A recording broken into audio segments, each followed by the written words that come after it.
Assalamu alaikum wa rahmatullahi wa barakatuh, mes chers frères et sœurs en islam. Avant de commencer, demandons humblement à Allah, le Très-Haut, de nous accorder une lumière dans nos cœurs, une sagesse dans nos paroles et une compréhension profonde de sa parole. Ô Allah, guide-nous vers la vérité, ouvre nos âmes à ta miséricorde et fais de nous des serviteurs sincères qui cheminent vers toi avec amour et soumission. Il y a des âmes qui errent, silencieuses, perdues dans l'agitation de ce monde. Des âmes endormies, bercées par l'illusion du quotidien, enfermées dans un cycle répétitif d'habitudes et de désirs éphémères. Et puis, il y a les autres, ceux dont le cœur bat à un autre rythme, ceux qui, même au milieu de la foule, ressentent une solitude étrange, une sensation indescriptible qu'un appel résonne en eux. Un appel discret, mais insistant. Comme une voix intérieure, un écho venu d'un lieu lointain, et pourtant si proche. Parfois, ce n'est pas un son, mais un frisson. Une impression d'être observé par l'invisible. Un souffle léger qui caresse l'âme et murmure. Mais avant d'aller plus loin, si ce sujet t'inspire, abonne-toi à la chaîne et active la cloche de notification pour ne rien manquer. Chaque vidéo est une porte qui s'ouvre vers la réflexion, vers un voyage intérieur que nous partageons ensemble. Et toi, as-tu déjà ressenti cet appel mystérieux? Peut-être est-ce le moment d'écouter, de prêter attention à ce que ton âme tente de te dire. Reste avec nous jusqu'à la fin, car ce que tu vas entendre pourrait changer ta perception à jamais. Tu n'es pas comme les autres. Écoute. Le prophète, paix et bénédiction d'Allah sur lui, a dit « Certes, dans le corps, il y a un morceau de chair qui, s'il est sain, tout le corps sera sain, et s'il est corrompu, tout le corps sera corrompu. C'est le cœur. » Sahih Muslim. Le cœur, c'est lui qui reçoit le premier l'appel. Pas les oreilles, pas l'intellect, le cœur. Mais que ressent un cœur éveillé? Certains voient un coucher de soleil et n'y perçoivent que des couleurs. D'autres, en regardant ce même soleil, sentent un message divin, une porte qui s'ouvre vers une dimension plus vaste.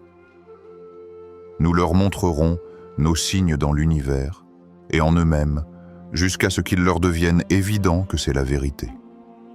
Coran 41, 53. Le battement du vent, le silence de la nuit, le chant d'un oiseau. Ces choses simples deviennent des signes. Elles vibrent autrement dans ton cœur. Un ressenti profond, inexplicable, qui te murmure « Tu es destiné à autre chose, tu as un rôle à jouer. » Mais alors, comment savoir si tu fais partie des élus? L'invisible qui te parle, entends-tu ces signes? Il y a des signes que seuls certains perçoivent, non pas avec les yeux, mais avec l'âme. As-tu déjà regardé le monde et ressenti un décalage? Une impression étrange d'être là, mais pas tout à fait à ta place? De chercher une vérité que peu de gens comprennent? Tu as peut-être tenté de l'expliquer aux autres, mais ils ne t'ont pas compris. Ils sont trop occupés à courir derrière les illusions de ce monde. Mais toi, tu ressens autre chose. Une sensation que le temps ne se compte pas seulement en heures, que la vie ne se résume pas à manger, travailler, dormir. Un besoin profond de savoir « Pourquoi suis-je ici ?» Ne l'ignore pas, car ce sentiment, ce questionnement fait partie des signes. Allah a dit « Et sur terre, il y a des preuves pour ceux qui croient avec certitude, et aussi en vous-même. » Ne voyez-vous donc pas? Coran 51, 20, 21. Tout est déjà là. Il suffit de voir. La solitude des élus, une épreuve ou une bénédiction. As-tu remarqué que ceux qui sont appelés à un chemin spirituel passent souvent par une phase de solitude? Un moment où ils ne se reconnaissent plus dans leur entourage. où les conversations superficielles deviennent un fardeau, où l'âme aspire à quelque chose de plus profond, de plus vrai. Tu n'es pas seul à ressentir cela. Les plus grands hommes et femmes de l'histoire ont traversé cette phase. Moussa, Moïse, seul face à la mer. Ibrahim, Abraham, seul contre tout un peuple. Mariam, Marie, seul face aux accusations. Youssouf, Joseph, seul au fond d'un puits. Tous ont connu cette solitude avant d'être élevés. Le prophète Muhammad, paix soit sur lui aussi a vécu cette solitude avant de recevoir la révélation. Il s'isolait dans la grotte de Hira, loin du bruit du monde, pour écouter ce qui n'était pas audible par les autres. Si tu ressens cette solitude aujourd'hui, peut-être est-ce parce qu'Allah te prépare. L'instant où tout bascule, vas-tu répondre à l'appel? Tu as peut-être déjà vécu cet instant, ce moment où tout a changé. Une nuit où tu as ressenti une présence inexplicable. Un jour où tu as croisé un regard qui a réveillé quelque chose en toi. Un événement marquant qui a ouvert un nouveau chapitre dans ta vie. Ce moment où tu as su que quelque chose t'appelait. Et quant à ceux qui se sont guidés, il augmente leur guidée et leur accorde leur piété. Coran 47, 17. Il y a ceux qui entendent l'appel, mais qui le repoussent. Et il y a ceux qui y répondent. Les élus ne sont pas ceux qui ont été choisis par hasard. Ce sont ceux qui ont entendu et qui ont osé dire oui. L'entends-tu? Essence narrative. Le sable fin glissait sous ses pas.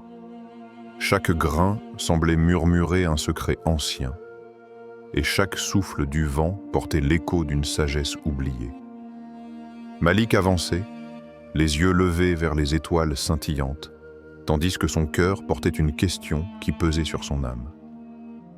Il arriva enfin auprès du sage, un vieil homme dont les yeux, bien que fatigués par les années, brillaient d'une clarté inhabituelle. Avec respect, Malik s'agenouilla et lui demanda « Pourquoi est-ce que je ressens ce monde comme un mirage, tandis que d'autres y sont aveuglément attachés ?» Le sage sourit, comme s'il attendait cette question depuis toujours. Il répondit d'une voix empreinte de douceur. Lorsque l'âme s'élève, elle voit ce que les yeux ne peuvent percevoir. Allah donne à certains un regard qui traverse les illusions. Le silence qui suivit n'était pas vide. Il était empli de sens, de vérités invisibles que Malik pouvait presque saisir du bout des doigts. Le prophète Mohammed, paix soit sur lui, a dit « Craignez le regard du croyant, car il voit avec la lumière d'Allah. » At-Tirmidhi. Malik sentit un frisson parcourir son être. Il savait que ces mots portaient un mystère profond, une réalité qui résonnait en lui depuis l'enfance. Il se souvenait de ces moments où son cœur lui chuchotait des vérités que personne d'autre ne semblait comprendre. As-tu déjà ressenti cette intuition inexplicable qui te guide au bon moment?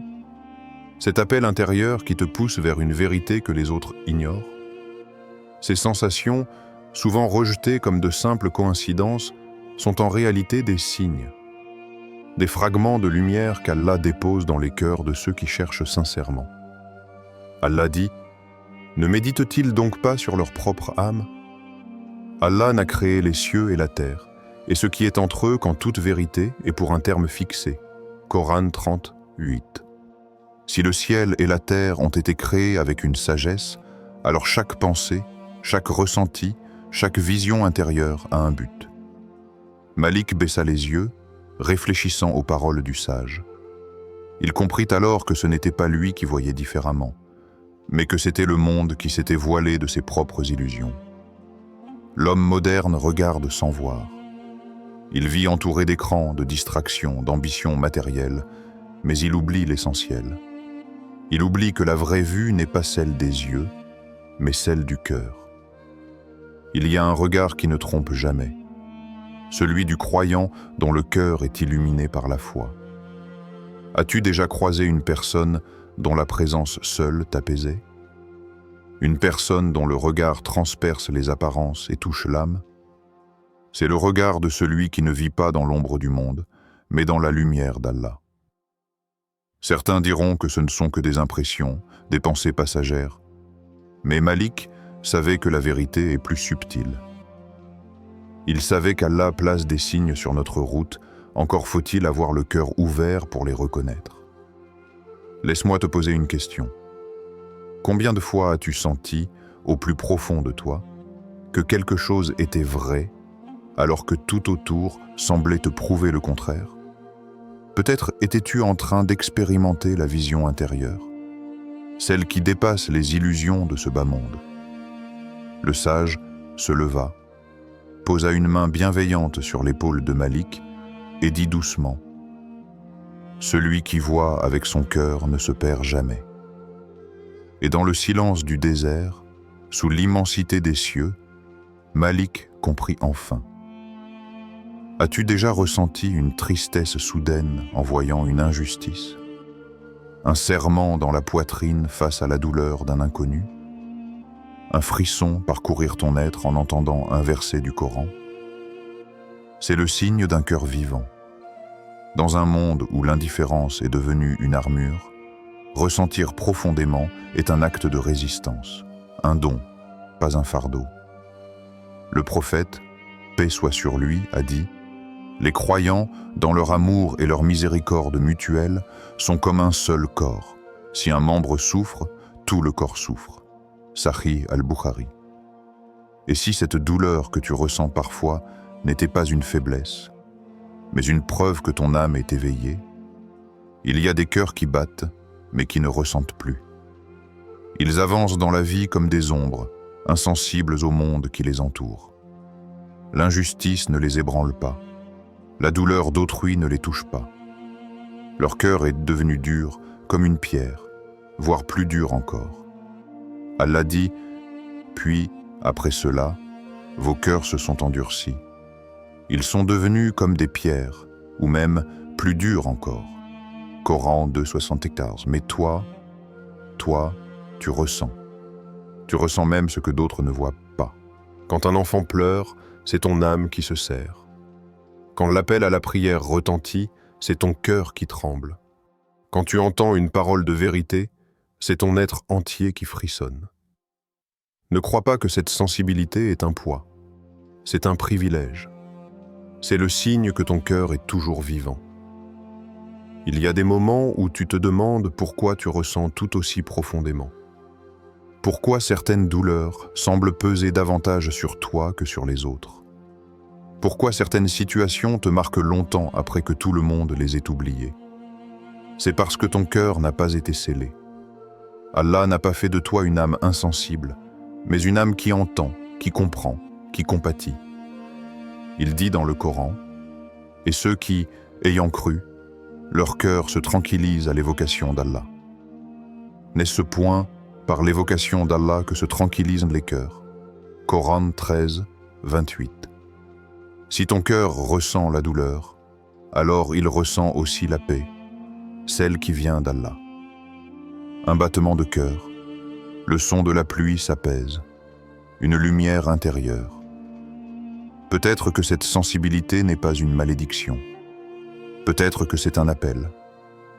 Un rappel que tu n'es pas ici pour être insensible, mais pour être un témoin de la vérité.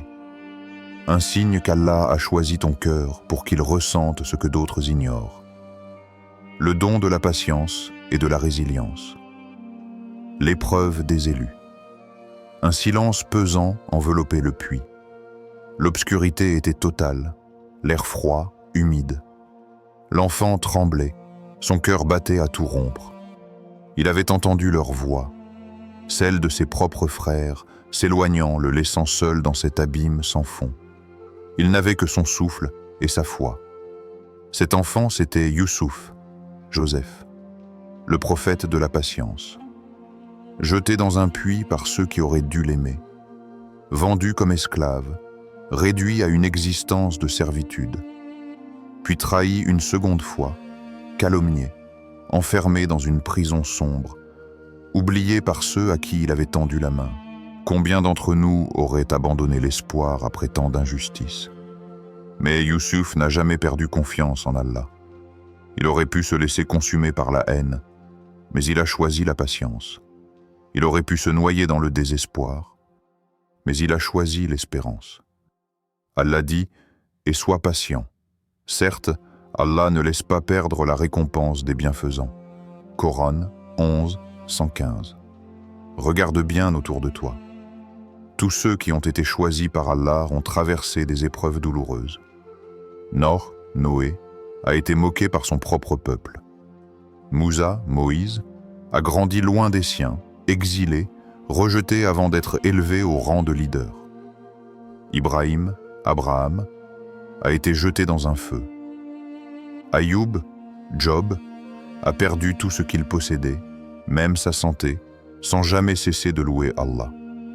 Et Mohammed, paix et bénédiction sur lui, il a été orphelin, trahi, persécuté, forcé à l'exil, a vu ses proches mourir sous ses yeux, et pourtant, il n'a jamais cessé d'avancer. Alors pourquoi serais-tu épargné? Si tu as connu des trahisons, des pertes, des douleurs incomprises, si tu t'es retrouvé seul, rejeté, accablé par des épreuves que personne ne semble comprendre, alors sache une chose. Peut-être est-ce parce qu'Allah te prépare à quelque chose de plus grand. Les âmes ordinaires vivent des vies ordinaires. Mais les âmes exceptionnelles passent par le feu avant d'être façonnées. Comme le fer forgé, battu sous le marteau pour devenir une épée. Comme le diamant formé sous une pression immense avant de briller de mille feux. Comme le prophète Youssouf, qui a connu la trahison avant de devenir ministre d'Égypte. Et toi, qui es-tu en train de devenir? Ne pense pas que tes épreuves sont des punitions. Elles sont des préparations. Ne pense pas que ta douleur est un hasard. Elle est un affûtage. Ne pense pas que ton passé te définit. Il te construit. Allah n'abandonne jamais ce qu'il façonne. Alors lève-toi. Essuie tes larmes, avance. Car la patience des croyants n'est jamais vaine. As-tu déjà prié et senti que quelqu'un t'écoutait? Une présence invisible, mais si proche, comme si chaque mot que tu prononçais était reçu, porté au-delà des cieux, au-delà du temps et de l'espace. Il y a des prières que l'on récite mécaniquement, par habitude, et il y a celles qui viennent du cœur, celles qui transpercent les voiles du monde. Allah dit « Et lorsque mes serviteurs t'interrogent à mon sujet, alors je suis tout proche. Je réponds à l'appel de celui qui m'invoque. » Coran 2, 186. Tu es déjà resté assise en silence après une prière, le cœur encore vibrant, le corps immobile. Et pourtant, quelque chose en toi savait. Savait que cette prière n'était pas un simple murmure dans le vide. Savait qu'une réponse viendrait, tôt ou tard. Savait que même dans l'attente, tu n'étais pas seul. Certains prient par obligation, d'autres prient par amour. Et toi? Lorsque tu lèves les mains vers le ciel, est-ce que ton cœur tremble? Lorsque ton front touche la terre, est-ce que ton âme se soumet vraiment? Lorsque tu dis « Ya Allah », est-ce que tu ressens qu'il est là, tout proche? Il y a ceux qui chuchotent leurs invocations sans conviction. Et il y a ceux qui pleurent, dont la poitrine se serre, dont l'âme réclame son Créateur. Ceux-là ne prient pas seulement avec leur langue, ils prient avec leur être tout entier. Parfois, tu ressens ce lien, n'est-ce pas? Cet instant où le monde disparaît, où il n'y a plus que toi et lui. Cet instant où chaque parole de ta prière semble avoir un poids immense, où chaque Allahu Akbar résonne en toi comme une vérité absolue. Ce moment où tu n'es plus une simple créature sur terre, mais une âme qui dialogue avec son Seigneur. Les élus ont un lien profond avec la prière. Peut-être l'as-tu ressenti. Cette paix inexplicable après une longue nuit de larmes. Cette force soudaine dans un moment de faiblesse. cette réponse subtile qui arrive dans les détails de la vie? Et si ta prière n'était pas une simple routine? Et si c'était un rendez-vous sacré, que ton âme attend depuis toujours? Tu as peut-être toujours su, au fond de toi, que tu étais différent. Depuis l'enfance, il y avait quelque chose en toi, quelque chose que les autres ne comprenaient pas toujours. Une sensibilité, une force, une connexion que tu n'arrivais pas à expliquer. Ce monde t'a peut-être fait douter de toi, t'a fait croire que tu étais trop fragile, t'a fait croire que tu étais trop différent. Mais la vérité, c'est que tu es né avec un don. Le prophète, paix et bénédiction sur lui, a dit « Allah a des serviteurs qu'il a choisis pour son amour, et il met leur amour dans les cœurs des autres. » Sahih al-Bukhari. Alors pose-toi cette question. As-tu une intuition puissante? As-tu ressenti l'appel d'Allah en toi? As-tu traversé des épreuves qui t'ont renforcé? Si la réponse est oui, alors peut-être es-tu parmi les élus. Ce n'est pas le monde qui te définit. Ce n'est pas l'opinion des autres qui trace ton destin. C'est Allah qui t'a façonné. Ne sous-estime pas ton don. Ne néglige pas les signes qu'Allah a placés sur ta route. Tu n'es pas ici par hasard. Tu es ici parce qu'un rôle t'attend. Allah dit dans le Coran « Ô toi, âme apaisée, retourne vers ton Seigneur, satisfaite et agréée. Entre donc parmi mes serviteurs et entre dans mon paradis. » Coran 89, 27, 30. Mais encore faut-il que tu écoutes. Combien d'âmes dorment alors qu'Allah les a appelées? Combien de cœurs ignorent le don qui leur a été confié? Ne sois pas de ceux qui passent à côté de leur mission. Cherche, médite et trouve ton don. Car ce n'est pas toi qui as choisi ce chemin. C'est Allah qui t'a choisi. Si cette vidéo t'a touché, partage-la. Quelqu'un a peut-être besoin d'entendre ce message aujourd'hui.